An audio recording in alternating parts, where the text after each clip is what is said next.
மலையில் விழுந்தாலும் சூரியன் மறித்து போவதில்லை. நிலவு கூலியூட்டி தன்னை நீட்டித்துக் கொள்கிறதே.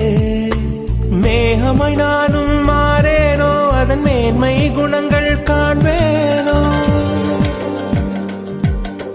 சூரியன் போலவே மாறேனோ, என் ஜோதியில் உலகை ஆளேனோ. ஜனனம் மரணம் அறியா வண்ணம் நானும் மழை துளியாகேனோ. மூங்கில் காடுகளே பண்டு முனகும் பாடல்களே, தூரச் சிகரங்களில் தண்ணீர் துவைக்கும் அருவிகளே.